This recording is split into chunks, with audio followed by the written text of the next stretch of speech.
Dear friends, welcome back to my channel. Idli தோசைக்கு ஒரு சூப்பரான சைட் டிஷ் பார்க்க போகிறோம். கத்திரிக்காய் கொஸ்து. அதுவும் சுட சுட இட்லிக்கே இந்த கத்திரிக்காய் கொஸ்து தொட்டுன்னு சாப்பிட்டோம்னா அவ்வளோ சூப்பராக இருக்கும். கத்திரிக்காய் கொஸ்து செய்கிறதுக்கு ஃப்ரெஷ்ஷான கத்திரிக்காய் எடுத்திருக்கேன். இதில் ஒரு 6 கத்திரிக்காய் எடுத்து கட் பண்ணியிருக்கேன். புளிப்புக்காக தக்காளி பழம் 3 சேர்த்துருக்கேன். ஒரு 6 பச்சை மிளகா, ஒரு பீஸ் இஞ்சி.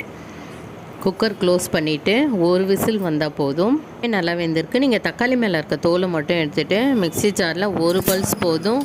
நல்லா மையக்கூடாது, திரியாக இருக்கணும்.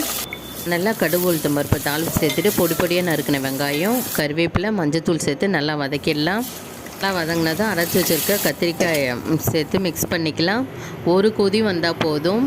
இந்த கத்திரிக்காயை மிக்சியில் அரைக்காமல் மத்தால கடைஞ்சிங்கன்னா டேஸ்ட் இன்னுமே சூப்பராக இருக்கும். கொத்தமல்லி தழை தூவி கேஸ் ஆஃப் பண்ணிடுறேன்.